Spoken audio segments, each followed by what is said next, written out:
शिवसेना म्हणून काय आवाज नाही हो, मी आज तर बोललेलो आहे आणि आवश्यकता लागली तर आम्हाला रस्त्यावरती उतरावं लागेल, पण प्रत्येक वेळेला रस्त्यावरती उतरूनच जर का न्याय मिळणार असेल तर निवडणुका घेऊच नका, रस्त्यावरती उतराने न्याय मिळवा असं एक तुमचं घोषवाक्य करा. नेशनल ग्रीन ट्रिब्यूनल जैसी भी संस्था है, वहाँ पर भी आवाज उठा सकते हैं. अच्छा, आप इसको इस तपोवन के विषय नहीं कुछ फायदा होने वाला है क्या? आज तक नहीं उठाया गया. आरे की जो बात मैंने की, कई मतलब कितनी बार हमने कोशिश की, लेकिन ये मानने के लिए तैयार नहीं. क्या चल रहा है? सिर्फ कॉन्ट्रैक्टर के लिए सब पेड़ भी काटो, सब काटो. अच्छा, तपोवन की जो मैंने बात की उसका टेंडर ही कल निकला है म्यूनिसिपालिटी का.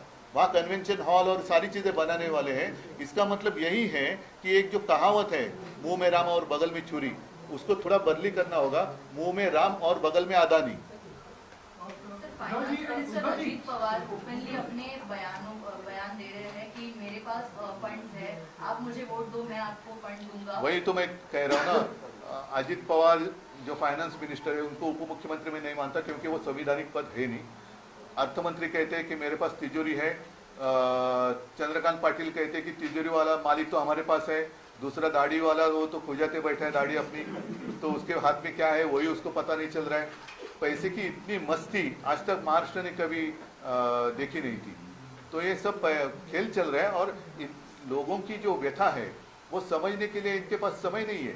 प्रचार के लिए घूम रहे, हेलीकॉप्टर से घूम रहे, सब घूम रहे, वोट मांगने के लिए घूम रहे, लेकिन जिन्होंने वोट दिया है उनकी कुछ सुख तो है नहीं, दुख ही है, व्यथा है.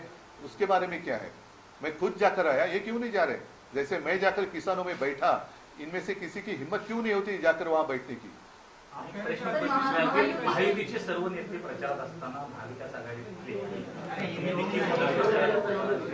सर, महायुति के भीतर और भी चीजें सामने आ रही है.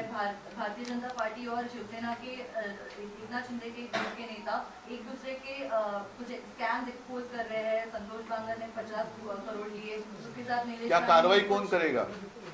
कौन है? आरोप भी वही करते हैं और खुद ही क्या जजमेंट भी वही देते हैं.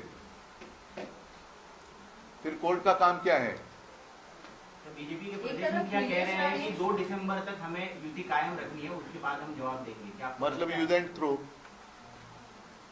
अभी वो थ्रो करेंगे तो कितने दूर तक जाएगा पता नहीं. और अजीत कुमार की उपयोगिता खत्म हो गई है बीजेपी के. अभी वो मैं तो अनुभव नहीं ले रहा हूँ, जिनके पास है उनको पूछो. लेकिन वो बातें बाद में. लेकिन आज जो मैंने 2 मुद्दे उठाए, एक तो बीजेपी का झूठा हिंदुत्व और झूठी देशभक्ति. जैसे मैंने कहा तपोवन की बात तो मैंने कही, लेकिन जो पार्लियामेंट की अधिसूचना आई है कि अब संसद भवन में वंदे मातरम नहीं कह सकते, ये कौन सी बात है? किसका दिमाग है इसके पीछे? और एक समय तो ऐसा था कि ये बीजेपी वाले तो चिल्ला कर कहते थे कि इस देश में रहना होगा तो वंदे मातरम कहना होगा. तो मेरे सांसद तो वहां जाकर वंदे मातरम कहेंगे. अगर बीजेपी में हिम्मत है तो मेरे सांसदों को बाहर निकल कर दिखाएंगे.